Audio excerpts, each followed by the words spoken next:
Hi, അപ്പോൾ എല്ലാവരും ചമ്മന്തി ഉണ്ടാക്കാൻ റെഡി ആയിട്ട് നിൽക്കുകയാണോ? നെല്ലിക്കയൊക്കെ എടുത്ത് വെച്ചിട്ടുണ്ടോ? അപ്പോൾ ഈ ഒരു ഇൻട്രോ ഇങ്ങനെ പറയുമ്പോൾ തന്നെ എല്ലാവർക്കും മനസ്സിലായില്ലേ? നമ്മുടെ ഇന്നത്തെ റെസിപ്പി നെല്ലിക്ക ചമ്മന്തിയാണ്. ഫോട്ടോ കാണുമ്പോഴാണെങ്കിലും മനസ്സിലാവും നെല്ലിക്കയുണ്ട്, ചമ്മന്തി ബൗളിലിരിക്കുന്നുണ്ട്. അപ്പോൾ നമുക്ക് എളുപ്പത്തിലുള്ള ടേസ്റ്റി ആയിട്ടുള്ള നെല്ലിക്ക ചമ്മന്തി ഉണ്ടാക്കാൻ അറിയാത്ത ആളുകൾക്ക് വേണ്ടി എങ്ങനെയാണ് ഉണ്ടാക്കുന്നതെന്ന് നോക്കാം. അപ്പോൾ നമുക്ക് നമ്മുടെ ഇൻഗ്രീഡിയൻസ് നോക്കാം. നമ്മളിപ്പോൾ നെല്ലിക്ക എടുത്ത് വെച്ചിട്ടുണ്ട്, അതുപോലെ തന്നെ തേങ്ങ ചിരവിയതെടുത്തിട്ടുണ്ട്, 2 തണ്ട് വേപ്പില എടുത്തിട്ടുണ്ട്, പച്ചമുളക്, ഇഞ്ചി, ഒരു ഉള്ളി എടുത്തിട്ടുണ്ട്. പച്ചമുളക് നമ്മുടെ എരിവനുസരിച്ച് ചേർക്കാം കേട്ടോ. ഞാനിപ്പോൾ അധികം ചമ്മന്തി ഉണ്ടാക്കുന്നില്ല, കുറച്ച് ചമ്മന്തി ഉണ്ടാക്കുന്നുള്ളൂ. ഒരു 5 നെല്ലിക്ക എടുക്കുന്നുള്ളൂ. നമുക്ക് എത്ര പുളി വേണം ചമ്മന്തിക്ക് എന്നുള്ളതനുസരിച്ച് 4-5 നെല്ലിക്ക എടുക്കാം. കൂടുതൽ പുളി വേണമെന്നുണ്ടെങ്കിൽ 7-8 എടുക്കാം കേട്ടോ. അപ്പോൾ നമ്മൾ പുളി അനുസരിച്ചാണ് നെല്ലിക്കയുടെ എണ്ണം തീരുമാനിക്കുക. അതുപോലെ തന്നെ തേങ്ങ എടുത്തിരിക്കുന്നത് ഒരു 3/4 കപ്പാണ്. ഇത്രയും തേങ്ങ മതി 5 നെല്ലിക്കയ്ക്ക്. അപ്പോൾ നമുക്ക് ആദ്യം നെല്ലിക്ക നന്നായിട്ട് കഴുകി എടുത്തിട്ടൊന്ന് കട്ട് ചെയ്തെടുക്കാം. നെല്ലിക്കയുടെ കുരു മാറ്റിയെടുക്കാം. അത് ചെറുതായിട്ട് കട്ട് ചെയ്തെടുക്കാം. നൈസായിട്ട് കട്ട് ചെയ്തെടുക്കുകയാണെങ്കിൽ നമുക്ക് നന്നായിട്ട് അരഞ്ഞു കിട്ടും. അപ്പോൾ ആദ്യം കഴുകി എടുക്കട്ടെ നെല്ലിക്ക. അപ്പോൾ നമ്മളിപ്പോൾ നെല്ലിക്ക കഴുകി എടുത്തിട്ടുണ്ട്. നെല്ലിക്ക കട്ട് ചെയ്തെടുക്കാം. നെല്ലിക്ക കട്ട് ചെയ്യുമ്പോൾ സൈഡിൽ നിന്ന് നമ്മൾ കട്ട് ചെയ്യില്ലേ, സാധാരണ നെല്ലിക്കയുടെ ഈ ഒരു ഭാഗം ഉണ്ടല്ലോ, ഈ 2 ഭാഗം വിട്ടിട്ട് ഈ സൈഡിൽ നിന്നൊക്കെ കട്ട് ചെയ്തെടുക്കാം. പിന്നെ ഉപ്പിലിട്ട നെല്ലിക്ക ഉപയോഗിച്ച് നമുക്ക് ഈ ഒരു ചമ്മന്തി ഉണ്ടാക്കാം. ഉപ്പിലിട്ട നെല്ലിക്ക ഉപയോഗിച്ചുണ്ടാക്കുമ്പോൾ ഉപ്പ് ചേർക്കാതിരിക്കുക എന്നുള്ളത് മാത്രം ശ്രദ്ധിച്ചാൽ മതി. പിന്നെ പുളി ആവശ്യമാണെങ്കിൽ ഒരു ചെറിയ കഷ്ണം വാളൻ പുളി ചേർത്ത് കൊടുക്കാം ഉപ്പിലിട്ട നെല്ലിക്ക ആകുമ്പോൾ. പക്ഷേ ആ പുളി ചേർക്കാതിരിക്കുന്നതാണ് ടേസ്റ്റ്. പിന്നെ നമ്മുടെ നെല്ലിക്ക അച്ചാറുകൾ നിങ്ങളെല്ലാവരും കണ്ടിട്ടുണ്ടാവും എന്ന് വിചാരിക്കുന്നു. അപ്പോൾ നമ്മളിതാ ഇതുപോലെയാണ് കട്ട് ചെയ്തെടുത്തിട്ടുള്ളത്. ഇത് കണ്ടോ, ഇതുപോലെ കനം കുറച്ച് കട്ട് ചെയ്തെടുത്തിട്ടുണ്ട്. അപ്പോൾ നമുക്ക് മിക്സിയിൽ അരയ്ക്കാൻ എളുപ്പമായിരിക്കും. നമ്മൾ കല്ലിൽ അരച്ചെടുക്കുകയാണെങ്കിലാണ് നമുക്ക് കല്ലിൽ ചതച്ചൊക്കെ എടുത്തിട്ട് കുറച്ച് വലിയ പീസുകളാണെങ്കിലും അരച്ചെടുക്കാൻ എളുപ്പമുണ്ടാവുക. നെല്ലിക്ക അച്ചാറിൻ്റെ വീഡിയോ കണ്ടിട്ടില്ലെങ്കിൽ 2 നെല്ലിക്ക അച്ചാറും കണ്ടിട്ട് ഏതാണ് കൂടുതൽ ഇഷ്ടപ്പെട്ടതെന്ന് പറയണോട്ടോ. എന്താണെന്ന് വെച്ചാൽ 2 രീതിയിൽ നമ്മൾ നെല്ലിക്ക അച്ചാർ ഉണ്ടാക്കിയിട്ടുണ്ട്. അപ്പോൾ ഈ പുതിയ നെല്ലിക്ക അച്ചാറിൽ നമ്മൾ വിനാഗിരി ചേർക്കാതെയാണ് ഉണ്ടാക്കിയിട്ടുള്ളത്. അതുപോലെ നെല്ലിക്ക അച്ചാർ ഉണ്ടാക്കി നോക്കിയിട്ടില്ലെങ്കിൽ ഒരു പ്രാവശ്യം നെല്ലിക്ക അച്ചാർ ഉണ്ടാക്കി നോക്കിക്കോളൂ. ഞങ്ങളിവിടെ നെല്ലിക്ക അച്ചാർ ഉപയോഗിച്ച് തീരാറായി മീൻസ് നെല്ലിക്ക അച്ചാർ ഉണ്ടാക്കി 2 ദിവസം കഴിഞ്ഞപ്പോൾ തന്നെ ഉപയോഗിച്ച് തുടങ്ങി. നല്ല സൂപ്പർ ടേസ്റ്റാണ്, എനിക്ക് ഭയങ്കര ഇഷ്ടപ്പെട്ടു. സാധാരണ നമ്മൾ നെല്ലിക്ക അച്ചാർ ഇടുമ്പോൾ എണ്ണയിൽ വഴറ്റുമെങ്കിൽ ഇത് ആവി കയറ്റിയിട്ട് എണ്ണയിൽ വഴറ്റിയെടുത്തത് കൊണ്ട് തന്നെ വേഗം റെഡിയായി കിട്ടി. അങ്ങനെ നമ്മളിപ്പോൾ നാരങ്ങ അച്ചാർ ഉണ്ടാക്കുമ്പോഴാണെങ്കിലും എല്ലാ അച്ചാർ ഉണ്ടാക്കുമ്പോഴാണെങ്കിലും ഒന്ന് എണ്ണയിൽ വഴറ്റിയെടുക്കുകയാണെങ്കിൽ വേഗം തന്നെ റെഡിയായി കിട്ടും. നമ്മുടെ ചോപ്പിംഗ് ബോർഡ് ഇതാ ഓടി ഓടി ഓടി പോകുന്നുണ്ട്. അപ്പോൾ ഇതൊക്കെ എല്ലാവർക്കും അറിയാവുന്ന സിമ്പിൾ റെസിപ്പികളാണ്, പക്ഷേ പലപ്പോഴും മറന്നു പോകുന്ന റെസിപ്പികളാണ്. നമ്മൾ മാങ്ങ ചമ്മന്തിയൊക്കെ എപ്പോഴും അരയ്ക്കാറുണ്ടെങ്കിലും നമ്മുടെ നെല്ലിക്ക ചമ്മന്തി എപ്പോഴും അരയ്ക്കാറില്ല ഇല്ലേ? നെല്ലിക്ക ചമ്മന്തി നെല്ലിക്ക വാങ്ങിക്കും, അച്ചാറിടും, അല്ലെങ്കിൽ ഉപ്പിലിടും, നെല്ലിക്ക വൈനുണ്ടാക്കും, ഇങ്ങനെ പല കാര്യങ്ങളും ചെയ്യുമെങ്കിലും നെല്ലിക്ക ചമ്മന്തി അരയ്ക്കുന്ന കാര്യം നമ്മൾ പലപ്പോഴും മറന്നു പോകാറുണ്ട്. അപ്പോൾ മറന്നു പോകുന്ന റെസിപ്പികളൊക്കെ ഒന്ന് ഓർമ്മിപ്പിക്കുക എന്നുള്ള രീതിയിലാണ് നമ്മൾ ഇന്നിപ്പോൾ ഈ ഒരു ചമ്മന്തിയുടെ വീഡിയോ ചെയ്യുന്നത്. അപ്പോൾ ഇതാ നമ്മുടെ നെല്ലിക്ക മുഴുവൻ കട്ട് ചെയ്തെടുത്തു കഴിഞ്ഞു. നമുക്കിനി ഇത് അരച്ചെടുക്കാം. നമുക്ക് മിക്സിയുടെ ജാറിലേക്ക് ഈ നെല്ലിക്ക കട്ട് ചെയ്തത് ഇട്ട് കൊടുക്കാം. മിക്സിയുടെ ഒരു മീഡിയം ജാർ എടുക്കാം കേട്ടോ. ഞാനിപ്പോൾ 2ാമത്തെ ജാറാണ് എടുത്തിട്ടുള്ളത്.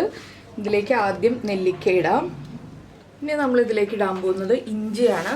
എന്താണെന്ന് വെച്ചാൽ അരഞ്ഞു കിട്ടാൻ ബുദ്ധിമുട്ടുള്ള കാര്യങ്ങൾ നമ്മൾ ആദ്യം ഇടുക. അപ്പോൾ ഇഞ്ചി ഒന്ന് ഒരു 2-3 പീസായിട്ടൊന്ന് കട്ട് ചെയ്തെടുക്കുക, അതും കൂടി ഇട്ട് കൊടുക്കുക. ഇതൊന്ന് നമുക്ക് ക്രഷ് ചെയ്തെടുക്കാം. അതിന് ശേഷം അരച്ചാലാണ് നന്നായിട്ട് അരഞ്ഞു കിട്ടുക. അപ്പോൾ ഞാനിതൊന്ന് അരച്ചെടുക്കട്ടെ, അരച്ചല്ല ക്രഷ് ചെയ്തെടുക്കട്ടെ. അപ്പോൾ നമ്മൾ നമ്മുടെ നെല്ലിക്കതാ ഇതുപോലെ ഒന്ന് പൊടിച്ചെടുത്തിട്ടുണ്ട് കണ്ടോ. ഇനി നമുക്കിതിലേക്ക് പച്ചമുളകും തേങ്ങയൊക്കെ ചേർക്കാം. നമ്മുടെ ഉള്ളി, 2 പച്ചമുളക് ചേർക്കുമ്പോൾ വേഗം അരഞ്ഞു കിട്ടാനായിട്ട് ഇതുപോലെ ഒന്ന് ചെറുതാക്കിയിട്ട് ചേർത്ത് കൊടുക്കുക.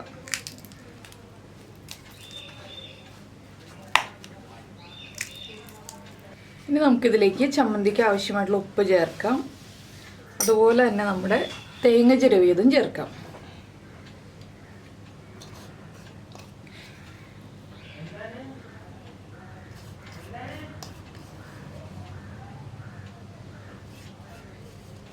ഇനി ഇതൊന്ന് നമുക്ക് നന്നായിട്ട് ഇളക്കിയതിന് ശേഷം അരച്ചെടുക്കാം. എന്താണെന്ന് വെച്ചാൽ ഇളക്കിയില്ല എന്നുണ്ടെങ്കിൽ നമ്മുടെ നെല്ലിക്ക അടിഭാഗത്ത് അതുപോലെ തന്നെ കിടക്കും, തേങ്ങ മേളിലും കിടക്കും, അരഞ്ഞു കിട്ടില്ല. അപ്പോൾ ഞാനിതിലേക്ക് കറിവേപ്പില ചേർക്കുന്നുണ്ട്. കറിവേപ്പില നമ്മളിപ്പോൾ ചേർത്താൽ നന്നായിട്ട് അരഞ്ഞു വരുള്ളൂ. അപ്പോൾ ആ കറിവേപ്പിലയുടെ ഫ്ലേവർ നമ്മുടെ ചമ്മന്തിയിലേക്ക് നന്നായിട്ട് കിട്ടുള്ളൂ. ഇതുപോലെ ഒന്ന് ഇളക്കി കൊടുക്കുക.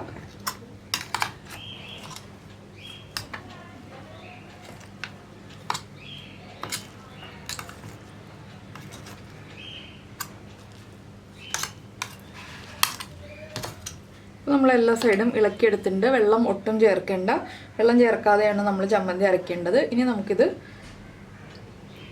അരച്ചെടുക്കാം. അപ്പോൾ ഇടയ്ക്കിടയ്ക്ക് ഒന്ന് ഇളക്കി കൊടുക്കുക കേട്ടോ, ഒരു 2 പ്രാവശ്യം ഒന്ന് ഇളക്കി കൊടുക്കുക. അപ്പോൾ നന്നായിട്ട് ചമ്മന്തി അരഞ്ഞ് കിട്ടും. ഇപ്പോൾ നമ്മുടെ നെല്ലിക്ക ചമ്മന്തി നമ്മളിതാ അരച്ച് കഴിഞ്ഞു. ഞാൻ എന്താ മിക്സി തുറക്കാം. നമുക്ക് ആദ്യം ഉപ്പൊന്ന് നോക്കാം. ഉപ്പ് കറക്റ്റ് അല്ലെങ്കിൽ ഉപ്പിട്ടിട്ട് ഒന്നുകൂടി ഒന്ന് കറക്കിയെടുക്കാം കേട്ടോ. ഉപ്പും എരിവും എല്ലാം കറക്റ്റാണ്. ആ നെല്ലിക്കയുടെ പുളിയാണ് ആദ്യം വരിക, അതിന് ശേഷമാണ് നമ്മുടെ മധുരം വരുള്ളൂ. കഞ്ഞിയുടെ കൂടെ വളരെ നല്ല കോമ്പിനേഷൻ ഉണ്ട്. അതെ, ചോറിൻ്റെ കൂടെ കഴിക്കണമെങ്കിൽ കൂടുതൽ നല്ലത് കഞ്ഞി തന്നെയാണ് ഏറ്റവും ബെസ്റ്റ്. നല്ല ചൂട് കഞ്ഞി, പയറ് തോരൻ അല്ലെങ്കിൽ പയറ് മെഴുക്കുരട്ടി, കുറച്ച് ചമ്മന്തിയൊക്കെ ഉണ്ടെങ്കിൽ അടിപൊളിയായിരിക്കും. അപ്പോൾ നമുക്കിതൊരു ബൗളിലേക്ക് മാറ്റാം. ഉരുട്ടിയെടുക്കണം എന്നുണ്ടെങ്കിൽ ഉരുട്ടിയെടുക്കാം. ഇതുപോലെ തന്നെ പൊടിച്ച് നമ്മളൊരു സ്പൂൺ ഉപയോഗിച്ച് ബൗളിലേക്ക് മാറ്റിയാൽ മതി എന്നുണ്ടെങ്കിൽ അങ്ങനെ മാറ്റാം. ഞാനൊന്ന് ഉരുട്ടിയെടുത്ത് നോക്കട്ടെ. അപ്പോൾ ഫോട്ടോയ്ക്ക് ഏതിലാണോ ഭംഗി ഉണ്ടാവാൻ നോക്കണ്ടേ. നമ്മൾ പൊടി പോലെ ഇരിക്കുന്ന ചമ്മന്തിക്കാണോ ഉരുണ്ടിരിക്കുന്ന ചമ്മന്തിക്കാണോ ഭംഗിയുള്ളതെന്ന് നോക്കണ്ടേ. ഭംഗിയില്ലാന്നുണ്ടെങ്കിൽ നമുക്കത് പൊടിച്ച് തന്നെ ഉണ്ടാവും, കുഴപ്പമൊന്നുമില്ല. അപ്പോൾ ഞാൻ എന്തായാലും ഒന്ന് ഉരുട്ടിയെടുക്കട്ടെ. അപ്പോൾ നമ്മുടെ ചമ്മന്തി ഇതാ ഞാൻ ഉരുട്ടിയെടുത്തിട്ടുണ്ട്.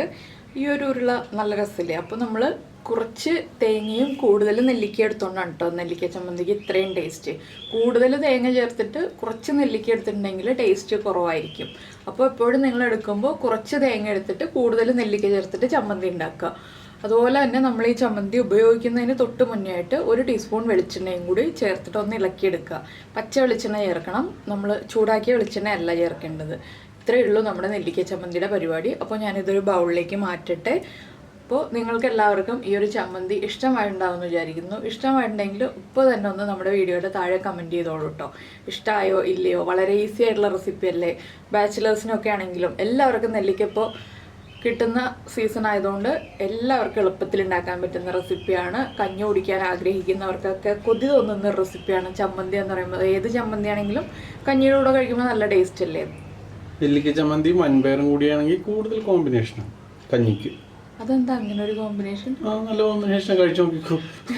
അതെനിക്കറിയില്ല കേട്ടോ അങ്ങനെ ഒരു കോമ്പിനേഷൻ. ഞാൻ പയറെന്ന് പറഞ്ഞത് ചെറുപയറിനെയാണ് ഉദ്ദേശിച്ചത്. ഏത് പയറും കഴിക്കാൻ നമുക്ക്, പയറോ കടലയോ പരിപ്പോ കുഴപ്പമില്ല, ചെറുപയറും നല്ലതാണ്. അപ്പോൾ ഏതും കഴിക്കാൻ. പരിപ്പ് അത്ര സുഖം ഉണ്ടാവില്ല എന്ന് തോന്നുന്നു കഞ്ഞിയുടെ കൂടെ. ബാക്കിയുള്ള പയറും കടലയൊക്കെ ആണെങ്കിൽ നല്ല ടേസ്റ്റ് ആയിരിക്കും. അപ്പോൾ എനിക്ക് ഇഷ്ടപ്പെടുന്ന കോമ്പിനേഷൻസ് ഉണ്ടോ ഞാനീ പറയുന്നത്. നിങ്ങൾക്ക് ഇഷ്ടപ്പെടുന്ന കോമ്പിനേഷൻസ് നിങ്ങളെല്ലാവരും നമ്മുടെ വീഡിയോയുടെ താഴെ നിന്ന് കമൻറ്റ് ചെയ്തോളൂ. എല്ലാവർക്കും എന്ത് കോമ്പിനേഷനൊക്കെയാണ് ഇഷ്ടം എന്നറിയാമല്ലോ. അപ്പോൾ നമുക്ക് നമ്മുടെ അടുത്തൊരു വീഡിയോയുമായിട്ട് അടുത്ത ദിവസം ഉറപ്പായിട്ടും കാണാം.